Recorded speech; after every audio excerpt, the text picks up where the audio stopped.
magbablog lang tayo tungkol doon sa magpasikat, no? Itong Friday. Na sa tingin ko, yung kay Ann, Ryan at Ogie, yun yung realistic eh. Pero ito yung akmang-akma. Ito yung realistic na problema ngayon. Na may mga benefits yung cellphone, may mga benefits yung social media, pero hindi pa rin matunugan o masolusyonan itong mga to. Kasi ito yung sa social media at sa cellphone, it all depends upon themselves. Kasi may mga tao na sinanay gumamit ng cellphone yung mga anak nila dahil para hindi lumabas ng bahay. And eventually, hindi nila alam na yung cellphone na binigay nila to keep their children at home, yun din na nagbibigay sa kanila ng bigger problems. Because yung mga features ng technology na hindi nila nagaguide ng maayos yung kanilang mga anak. Di ba? So lahat naman yan is may benefit. Kaso pag sumobra ka ng gamit, excessive yung gamit, na-abuse. So yun lang yun. Sometimes, people would just look at their cellphones dahil ayaw na nilang makakausap o ayaw na nilang marinig yung mga nasa environment nila. And minsan, people, kaya na sinabi ni Jong Hilario, di ba? Ang cellphone is para paglapitin yung mga tao, hindi paghiwalayin. Pero sometimes kasi may mga tao, I'll just being neutral, may mga tao kasi na minsan wala nang kwentang kausap.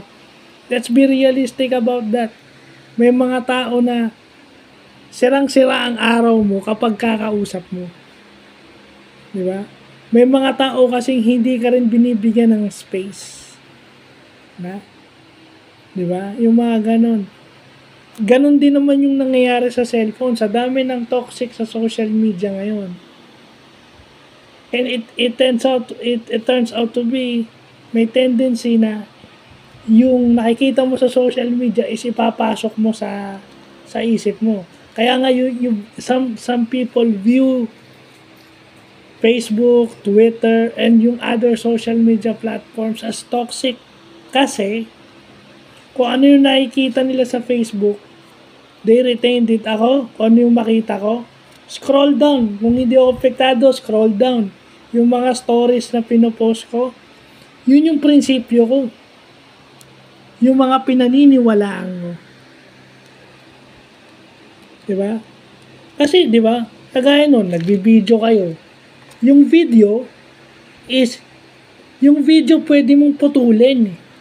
Pwede mong i-edit. So, kung gusto mong siraan tong tao na to at hindi maging neutral sa kanya, papalabasin mo, siya may kasalanan at gagawin yung viral sa social media po, pwede yun. Kasi di ba pag nag-upload tayo ng video sa YouTube, yung long video mo, pwede mo gawing short video o less than 1 minute. May ganun. Di ba?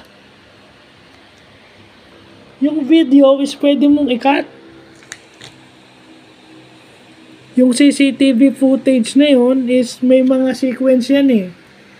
Di ba? Hindi naman, minsan may mga taong hindi talaga kumukuha ng yung buo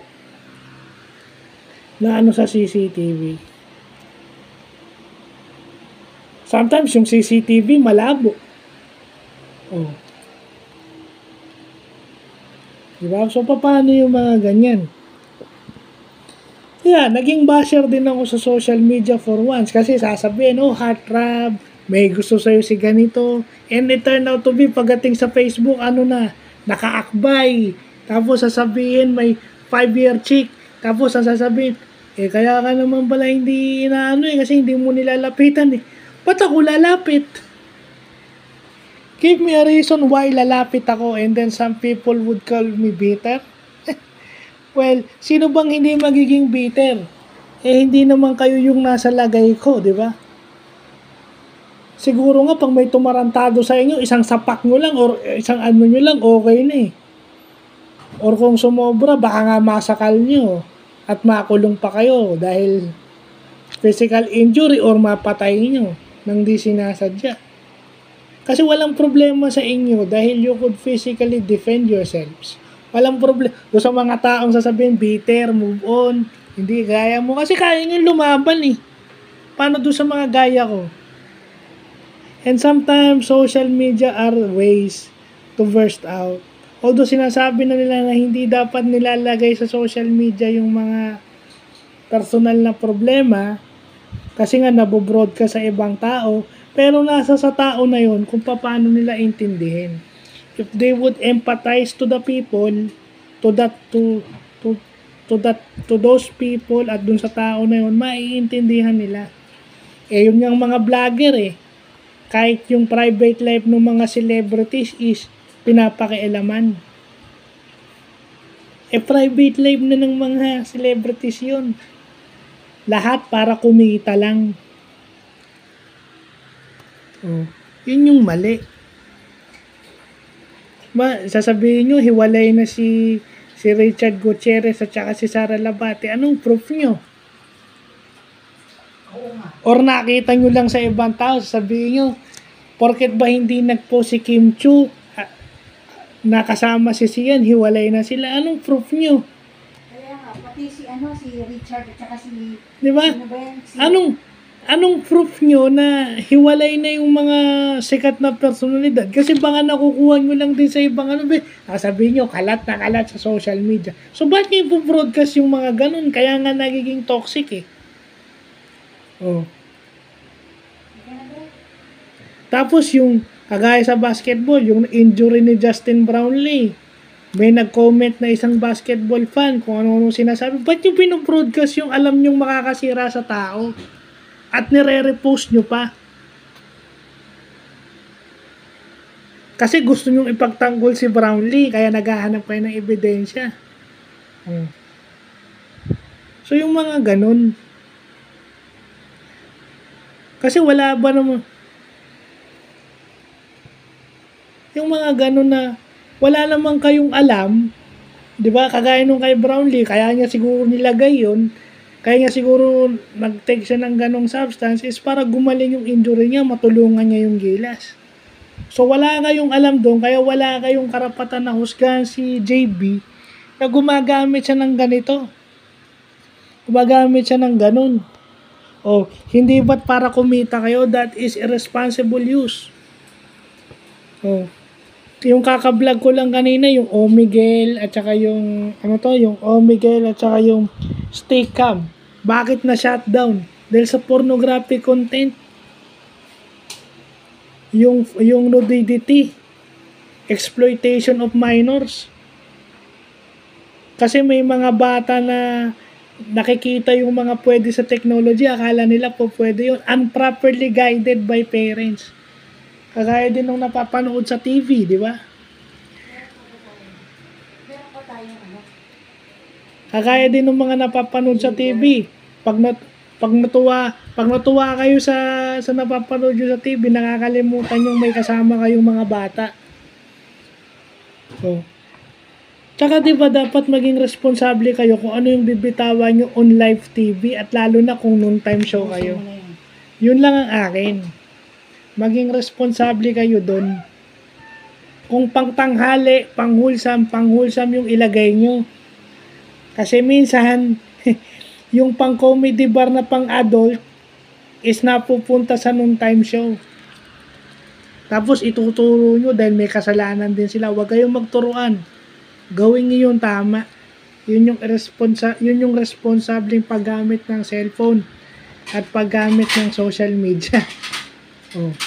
Kasama pa tong mga fans ni LeBron na kung siraan to si Jordan, wala naman kayo ebidensya. Oh. Ito namang fan ako ni Jordan pero hindi na ako nag-engage dyan kasi naisip ko MJ is already secured as sagot. Hindi nga siya nagre-reply eh. Hindi siya nasa social media. Wala nga siya sariling Twitter eh. Oh. Ginagamit lang yung pangalan niya. Oh. At saka, saan nga makakita, mas maraming punto si LeBron, pero in terms of winning, sino po mas maraming championship? Oh.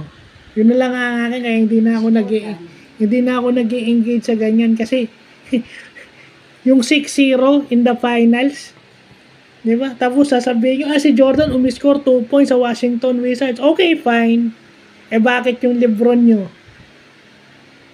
Ilang beses na choke? Maraming beses na, di ba? So, yun yung mga ganon. At saka, di ba, kung pakaramdam nyo toxic, tanggalin. Kasi ba't nyo lalahatin, di ba? Bakit kailangang madama yung magagandang post sa pangit na post? Magkaiba yung pangit sa maganda. Kasi minsan may mga post sa social media na informative, educational, magkaka-idea ka. Pero magkaka-idea ka rin ng masama, yun ang tatanggalin mo. Yung sinasabi nilang filter, yung mga words, di ba? Facebook is my profanity filter. Dapat may ganun din tayo, i-filter out natin kung ano lang yung kailangan natin. Kaya nagiging toxic yun kasi hindi natin alam paano i-filter. Nasa sa atin na lang yun. Hindi naman kailangan ng psychologist or psychiatrist dun eh. Nasa sa inyo yun kung ano yung papayagan yung ipasok sa utak nyo at kung ano yung hindi. So, yun lang po.